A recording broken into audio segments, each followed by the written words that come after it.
Hello friends, welcome back to our channel and good evening all of you. Today we will discuss some most important exam oriented question of public administration and political theory.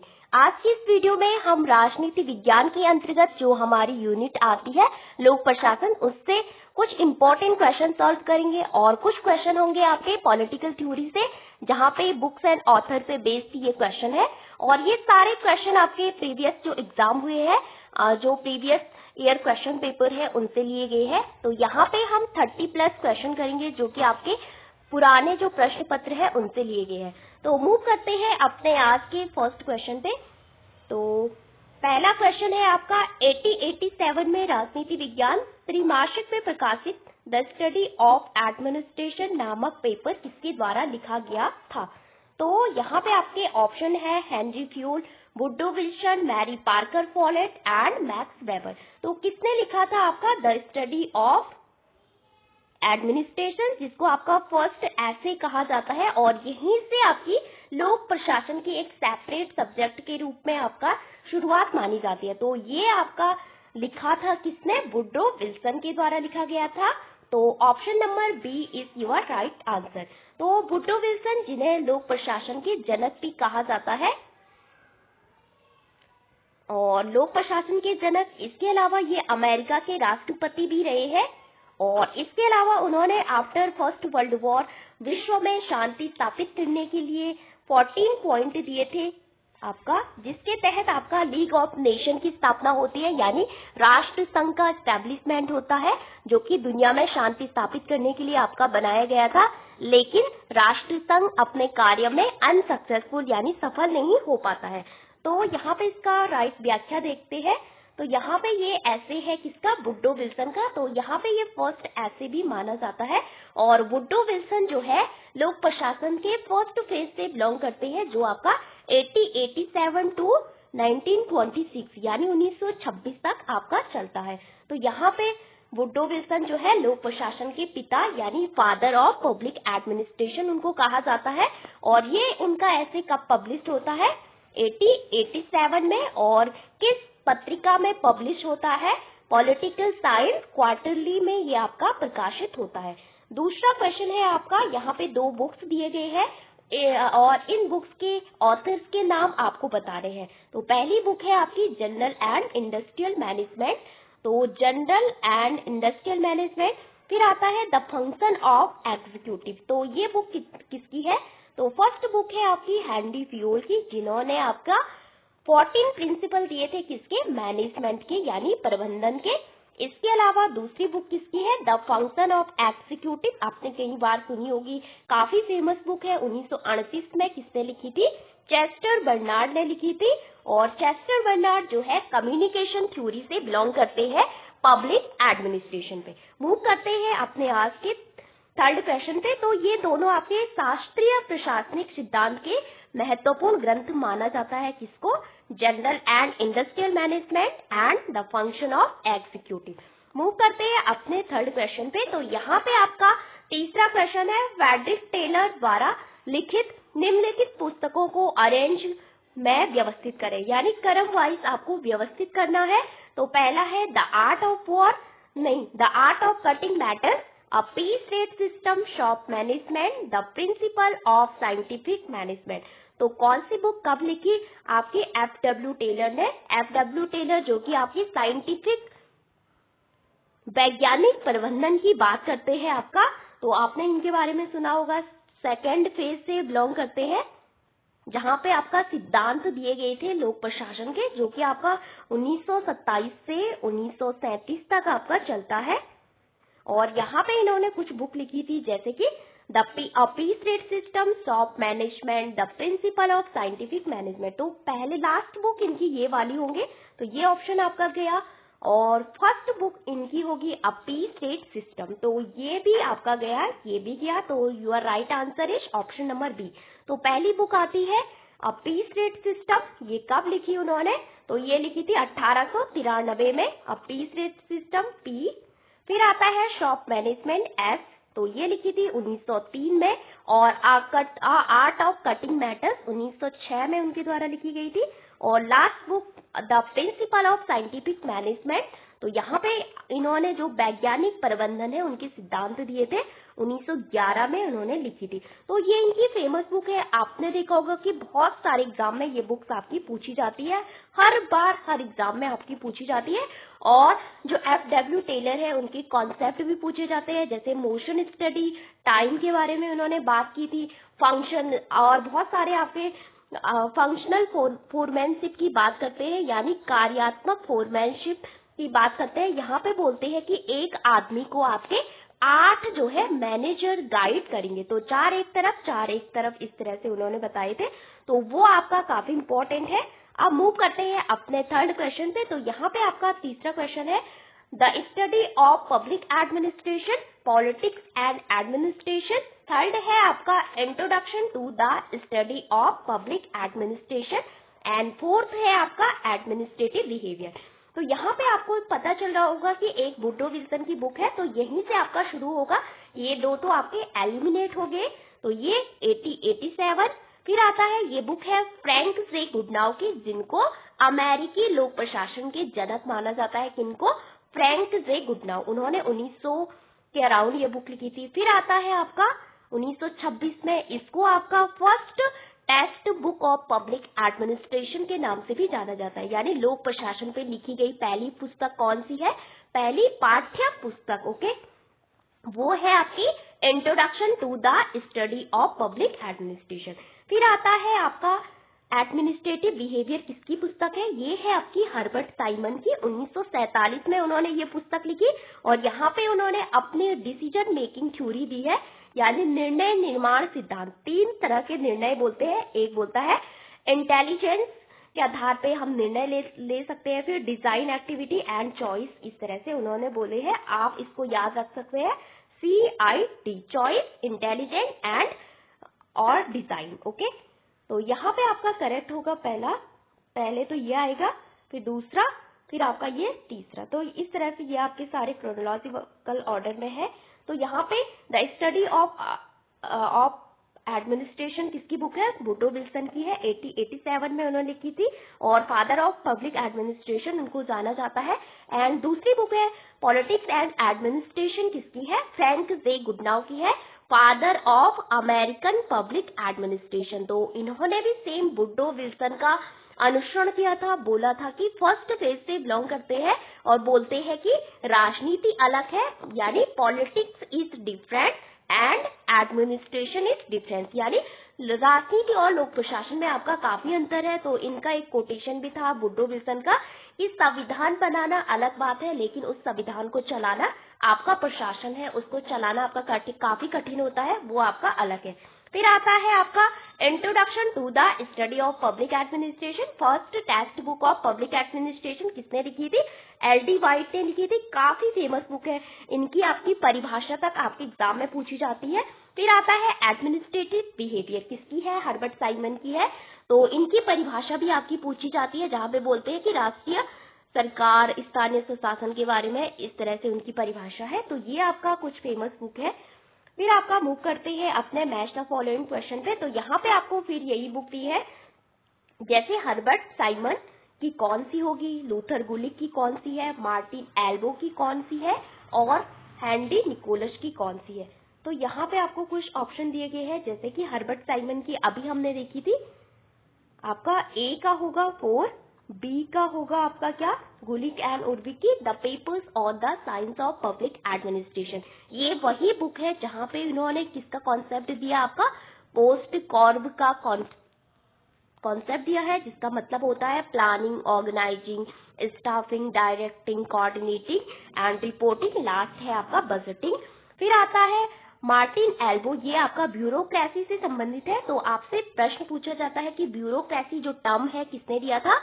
विसेंट D गॉर्ने ने ये term दिया था। ये आपके exam में पूछा गया है, विसेंट डी गॉर्ने ने ये टर्म दिया था सबसे पहले। और नौकरशाही यानी ब्यूरोक्रेसी जो शब्द है उसमें एक आता है ब्यूरो, तो ये आपका फ्रेंच वर्ड है, इसका मतलब होता है मेज या डेस्क फ्रांस में। तो ये काफी इंपॉर्टेंट है, ये आपका पूछा गया था। तो ब्यूरोक्रेसी से आपके बहुत सारे थिंकर रिलेटेड है, जैसे कि मार्टिन एल्वो हो गए, विसेंट दी गॉर्ने हो गए, मैक्स वेबर हो गए। तो मैक्स वेबर ने बहुत सारे टाइप की नौकरशाही के बारे में भी बात की है। 3 टाइप्स ऑफ ब्यूरोक्रेसी की बात करते हैं कौन, मैक्स वेबर। फिर आता है हेनरी निकोलस, इन्होंने भी लोक प्रशासन के चरण बताए हैं। तो ये काफी इंपॉर्टेंट थिंकर है आपके, तो हम इसको मैच करते हैं आपका। तो फर्स्ट का होगा 4, तो सब में आपका 4 है, एलिमिनेट नहीं हो सकता है। सेकंड, तो यहाँ पे आपका ऑप्शन में थोड़ा गड़बड़ है, तो यहाँ पे आपको दिया गया है ये इसका समाधान। तो हर्बर्ट साइमन की बुक है एडमिनिस्ट्रेटिव बिहेवियर। फिर आता है Gulick and Urwick, the papers on the science of public administration. Third concept है ये आपका मार्टिन एल्बो का, क्या है, ब्यूरोक्रेसी। एंड हेनरी निकोलस का public administration and policy making. तो ये लोक प्रशासन के चरण से बिलोंग करते हैं। इन्होंने अलग से आपके लोक प्रशासन के चरण दिए हैं, किसने, हेनरी निकोलस ने। अब हम मूव करते हैं अपने आज के क्वेश्चन पे। तो यहाँ पे ब्यूरोक्रेसी शब्द आपका फिर से आ गया है, ये किसने दिया, द स्टडी ऑफ एडमिनिस्ट्रेशन किसने लिखी, लीडरशिप एंड ऑर्गेनाइजेशन के बारे में कौन बात करती है, और एडमिनिस्ट्रेटिव बिहेवियर किसने बोला। तो ब्यूरोक्रेसी शब्द आपका मैक्स वेबर से भी संबंधित है। तो इन्होंने 3 टाइप्स ऑफ ब्यूरोक्रेसी के बारे में बात की है, जहाँ पे बात करते हैं ट्रेडिशनल, प्राधिकरण, फिर आता है करिश्माई, फिर आता है सबसे इम्पोर्टेंट कौन सी है, लीगल। तो पूछी गई थी सबसे इम्पोर्टेंट कौन सी है, लीगल, यानी कानूनी टाइप्स की, कानूनी प्राधिकरण की बात करते हैं। फिर आता है द स्टडी ऑफ एडमिनिस्ट्रेशन, किसने लिखी, वुडरो विल्सन ने लिखी। Leadership and organisation, Mary Parker Follett. तो जहाँ पे भी आपकी लीडरशिप की बात आती है वहाँ पे आपका किसका नाम आता है, एमपी फॉलेट का नाम आता है। एंड एडमिनिस्ट्रेटिव बिहेवियर, ये हर्बर्ट साइमन। जितने भी आपने प्रश्न देखे होंगे इससे पहले, तो हर्बर्ट साइमन की ये बुक आपकी काफी पूछी गई है, जहाँ पे ये बोलते हैं डिसीजन मेकिंग थ्योरी। इसके अलावा हर्बर्ट साइमन का एक महत्वपूर्ण परिभाषा है, जहाँ पे इन्होंने जो पब्लिक एडमिनिस्ट्रेशन यानी लोक प्रशासन के जो सिद्धांत थे, उसको उन्होंने बोला कि ये कहावतें हैं, ये मुहावरे हैं, यानी ये आपकी प्रोवर्ब है। ये किसने बोला, पूछा जाता है, तो हर्बर्ट साइमन। तो आपका ये हमने मैच कर दिया। फिर आपका मूव करते हैं अगले प्रश्न पे। तो यहाँ पे आपको कुछ पुस्तकें दी गई है, इसमें से आपको बताना है कि मैक्स वेबर ने कौन सी पुस्तक आपकी लिखी है। तो पहला है आपका the theory of social and economic organisation. फिर है आपका the theory of administration of the state. Third है आपका इकोनॉमी एंड सोसाइटी। 4 है आपका द एलिमेंट्स ऑफ एडमिनिस्ट्रेशन। तो यहाँ पे मैक्स वेबर की 2 इम्पोर्टेंट पुस्तकें हैं, इसके बारे में तो आपको ने बहुत सुना होगा, economy and society. Her exam में आपकी ये पुस्तक आपकी पूछी गई है। तो पहला है आपका ए और सी, यहाँ पे आपका करेक्ट आंसर है। The theory of social and economic organisation किसकी है, आपकी मैक्स वेबर की है।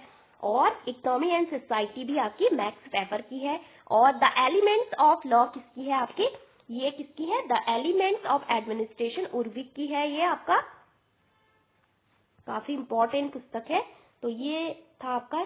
फिर आपका मूव करते हैं अपने अगले प्रश्न पे। द आर्ट ऑफ जजमेंट किसकी है, एडमिनिस्ट्रेटिव बिहेवियर किसकी है। हर प्रश्न में आपका एडमिनिस्ट्रेटिव बिहेवियर आपको दिख रहा होगा। मिक्स्ड स्कैनिंग किसकी है, पब्लिक पॉलिसी मेकिंग री एग्जामिन किसकी पुस्तक है। तो आपको यहाँ पे 2 कुछ फेमस पुस्तक दिखी होगी, जैसे कि डी, ये वाला आपका, ये भी आपका बहुत पूछा गया है, इसका होगा आपका 2, यानी डी का 2। और मिक्स स्कैनिंग अमिताई एंथियोजर्नी का है, एंटियोनी का है। फिर है आपका द आर्ट ऑफ जजमेंट, किसका है, विकर्स का है ये। तो देख लेते हैं इसका करेक्ट आंसर। तो the art of judgement Herbert Simon का नहीं है, यहाँ पे आपका गलत मैच हुआ है। एडमिनिस्ट्रेटिव बिहेवियर आपका इसका नहीं है। तो दोनों का यहाँ पे क्या है, आपका एडमिनिस्ट्रेटिव बिहेवियर हर्बर्ट साइमन की है और आर्ट ऑफ जजमेंट इनकी है, जेफरी विकर्स। फिर है मिक्स्ड स्कैनिंग किसकी है, आपकी अमिताई, इनका है। फिर है पब्लिक पॉलिसी मेकिंग री एग्जामिन किसकी है, इनकी है। तो यहाँ पे आपका थोड़ा ऑप्शन में आपका गलत हो गया है। फिर आता है यहाँ पे आपको कुछ बुक दी है, और ये बुक है आपकी कार्ल मार्क्स की। इसको आपको क्या करना है, करेक्ट ऑर्डर में मतलब अरेंज करना है। तो पहली आती है द होली फैमिली। आपको पता होगा ये बुक उन्होंने अपने फ्रेंड एंजल्स के साथ लिखी है। इसके अलावा इन्होंने 3-4 बुक अपने फ्रेंड के साथ लिखी थी, वो भी आपकी पूछी जाती है। फिर आता है मैनिफेस्टो ऑफ कम्युनिस्ट पार्टी, यानी कम्युनिस्ट मैनिफेस्टो इसको कहा जाता है। फिर आता है the 18 Brumaire of Louis Bonaparte. फिर आता है द पॉवर्टी ऑफ फिलोसफी, काफी इंपॉर्टेंट है। तो यहाँ पे दास कैपिटल आपका लास्ट में है। तो पहली बुक कौन सी है इसमें देख लेते हैं। द होली फैमिली इन्होंने किसके साथ लिखी थी? एंजल्स के साथ लिखी थी। कब लिखी थी इसका डेट भी काफी इंपॉर्टेंट है। फिर आता है द पॉवर्टी ऑफ फिलोसफी, ये आपका कौन सी बुक है?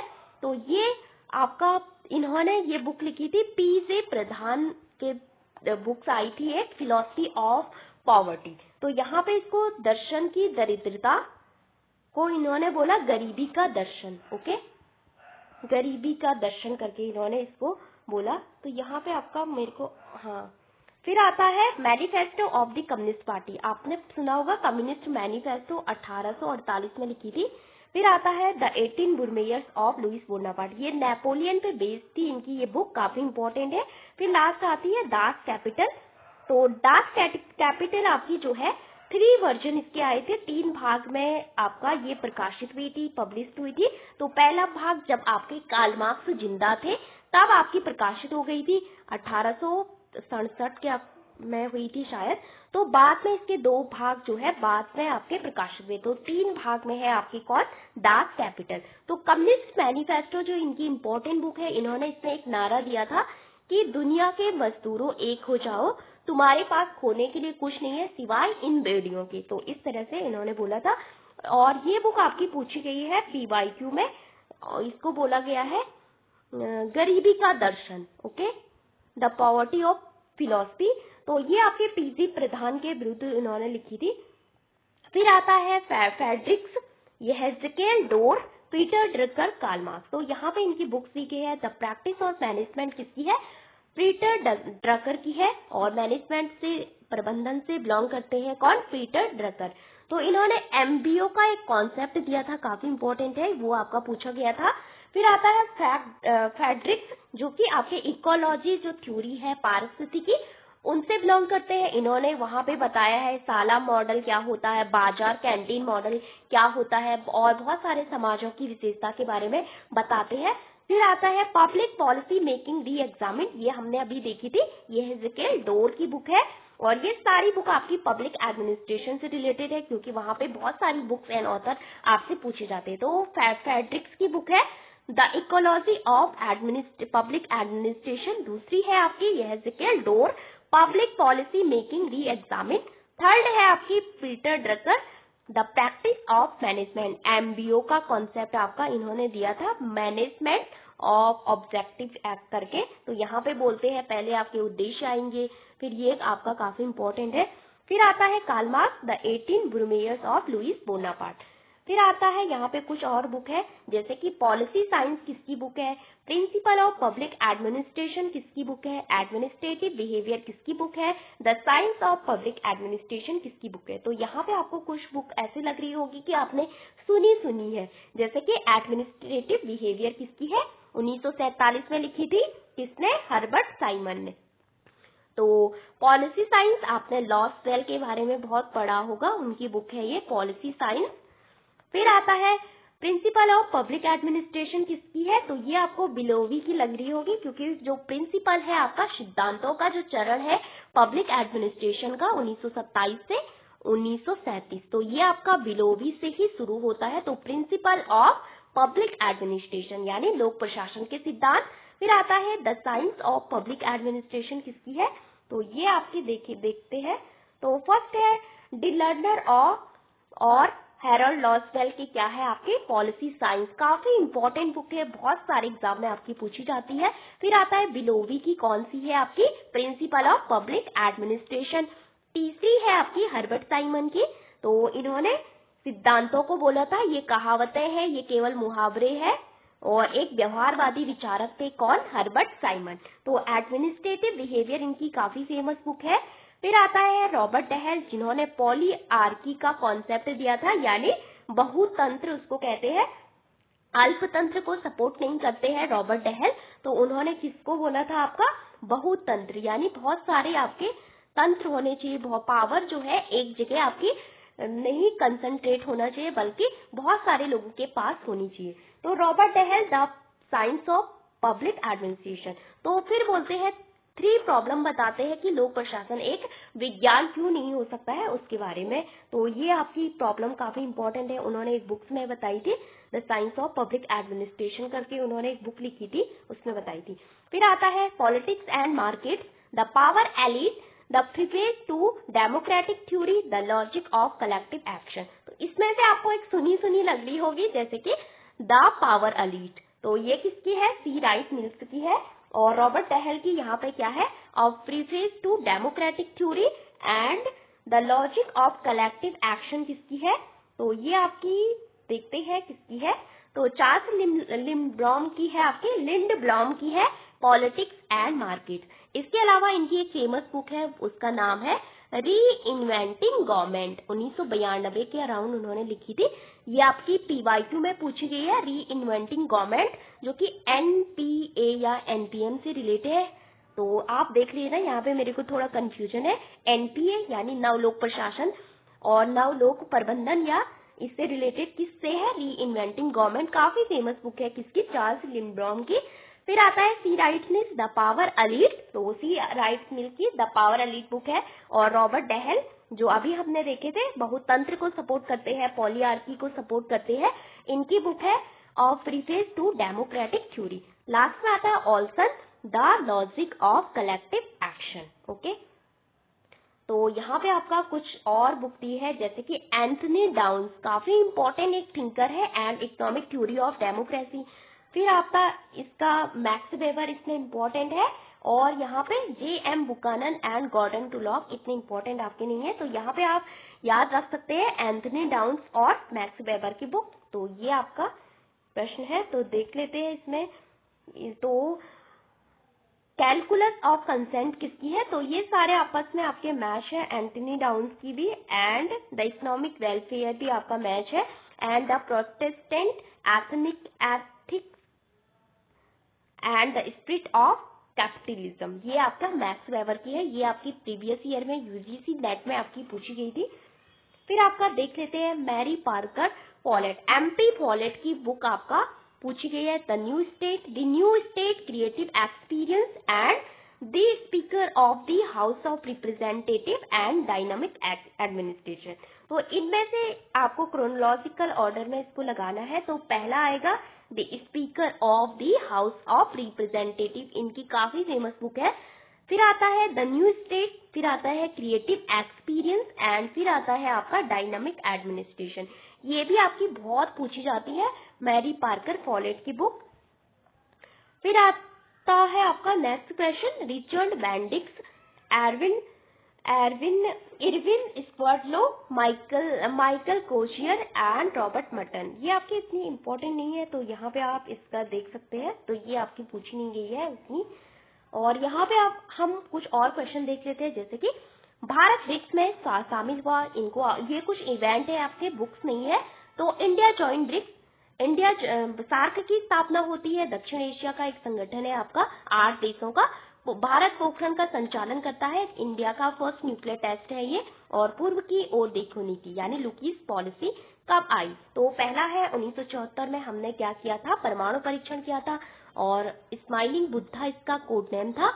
और 1985 में इस्टेब्लिशमेंट ईयर ऑफ शार्क यानी शार्क की स्थापना होती है, 8 सदस्य देश इसमें है। लुकीस पॉलिसी 1992 में आती है। PV नरसिम्हा राव इस समय इंडिया के प्राइम मिनिस्टर थे, और 2014 में इस पॉलिसी का नेम चेंज करके एक्ट ईस्ट पॉलिसी आपका किया जाता है प्राइम मिनिस्टर मोदी जी के द्वारा। और 2009 में आपका इंडिया ब्रिक्स को ज्वाइन करता है, और यहीं पे ब्रिक्स की स्थापना होती है। इंडिया इसका फाउंडिंग मेंबर रहा है और पहले से ही पार्ट रहा है। तो इंडिया ने जिस दिन से ब्रिक्स बना वहीं से पार्ट रहा है, तो वैसे ज्वाइन नहीं किया क्योंकि इंडिया पार्ट था, तो पार्ट आपका कैसे ज्वाइन कर सकता है? इस पे यहाँ पे कुछ पार्टी आपकी पूछी गई है, जैसे कि समाजवादी पार्टी आपकी कब बनी, भारतीय जनता पार्टी कब बनी, कम्युनिस्ट पार्टी ऑफ इंडिया, मार्क्सवादी कब बनी, और शिवसेना कब बनी? तो सबसे पहले बनी थी 1964 में कम्युनिस्ट पार्टी ऑफ इंडिया। आपको पता होगा कि 1925 में सीपीआई बनती है, यानी कम्युनिस्ट पार्टी ऑफ इंडिया बनती है। एम.एन. रॉय ने ये बनाई थी आपकी, और इसको आपका वामपंथी पार्टी, जो आपको पता होगा लेफ्ट विंग से रिलेट करती है। और यहाँ पे उसमें बाद में आपका डिवाइडेड हो जाती है दो पार्ट में, एक लेनिनिस्ट एक मार्क्सवादी करके। फिर आता है 1966 में शिवसेना बनती है आपकी, महाराष्ट्र में काम करती है। और बाद में इसमें भी विभाजन हो जाता है आपका, आपने देखा होगा हाल ही में हुआ था पिछले 1-2 साल पहले। फिर 1980 में आपका भारतीय जनता पार्टी बनती है, जो बहुत पहले आपको पता होगा जनसंघ 1951 में बनती है, श्यामा प्रसाद मुखर्जी। फिर आपका 1977 में जनता पार्टी आती है, बाद में आपका बीजेपी बनती है। और 1992 में आपकी समाजवादी पार्टी बनती है, जो पहले मुलायम सिंह यादव, फिर आज अखिलेश सिंह यादव इसकी जो है उनसे रिलेट करती है। फिर आता है कुछ इवेंट दिए गए हैं, यहाँ पे इसको क्रोनोलॉजिकल ऑर्डर में आपको लगाना है। India independence, formation of UN and the cold war और last phase end of decolonization of Africa. Okay, तो सबसे पहले आपको पता चल रहा होगा कि यहाँ पे यूएनओ का गठन होता है। फिर 1947 में क्या होता है, इंडिया को आजादी मिलती है।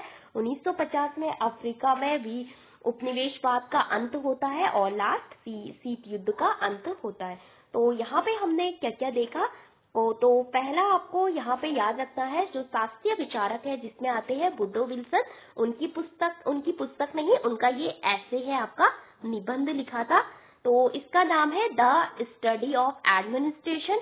फिर आता है हेनरी फ्योल, इनके प्रबंधन के 14 सिद्धांत आपका काफी इंपॉर्टेंट है, तो जनरल एंड इंडस्ट्रियल मैनेजमेंट। फिर आता है Taylor, shop management, the principle of scientific management, और इनकी 4 इंपॉर्टेंट बुक है।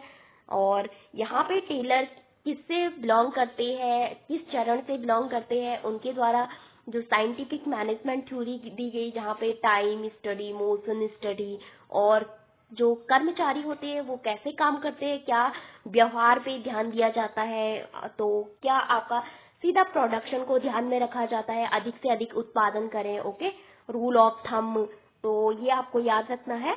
फिर आता है मैक्स वेबर की important book economy and society, और ब्यूरोक्रेसी से आपका बिलोंग करते हैं। ब्यूरोक्रेसी जो टर्म है मैक्स वेबर ने आपका नहीं दिया है, विसेंट डी गॉर्डने ने आपका दिया था। फिर आता है कुछ व्यवहारवादी विचारक है जो कि सिद्धांतों की आलोचना करते हैं लोक प्रशासन में, तो यहाँ पे हर्बर्ट साइमन जो काफी इंपॉर्टेंट एक विचारक है, और चेस्टर बर्नार्ड वो आते हैं फंक्शन ऑफ एग्जीक्यूटिव करके एक बुक लिखते हैं। Vickers the art of judgement, तो विकर्स आपके उतने इंपॉर्टेंट नहीं है, लेकिन चेस्टर बर्नार्ड हो गए, साइमन हो गया, F.W. टेलर हो गए, ये आपके काफी इंपॉर्टेंट है, विलोवी हो गए। फिर आता है Robert Dahl, the science of public administration, तो रॉबर्ट डहल किससे बिलोंग करते हैं, क्या ये एलिट्स थ्योरी को सपोर्ट करते हैं या आपका बहुतंत्र को सपोर्ट करते हैं। ओके, पॉलीआर्की जिसको कहा जाता है। तो इनकी बुक है ऑप्रिजेस टू डेमोक्रेटिक थ्योरी, तो इन्होंने कौन सी समस्या बताई है लोक प्रशासन में, तो 3 समस्याएं इन्होंने बताई है। 1947 में उन्होंने एक बुक लिखी थी, उसमें उन्होंने बताया है। फिर आता है डोर की बुक, यह है जिकेल डोर, पब्लिक पॉलिसी मेकिंग री एग्जामिन, और चार्ल्स लिंडब्लॉम काफी इंपॉर्टेंट है, री इन्वेंटिंग गवर्नमेंट, इनकी काफी फेमस बुक है।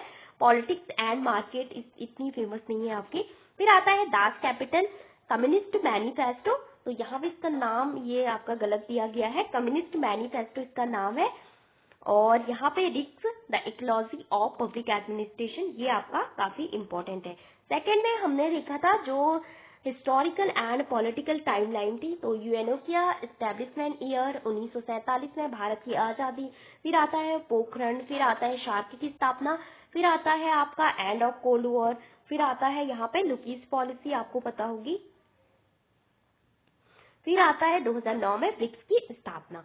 तो यहाँ पे आपका कुछ इंपॉर्टेंट जैसे पार्टी है, तो यहाँ से आपका प्रश्न पूछा जाता है कि कोई भी पार्टी, राष्ट्रीय पार्टी कैसी बनती है, क्या क्राइटेरिया है राष्ट्रीय पार्टी बनने का, आपको कितनी % सीट आपका राज्य विधानसभा में लानी है, कितनी % सीट लोकसभा की लानी है विभिन्न राज्यों में, इस तरह से।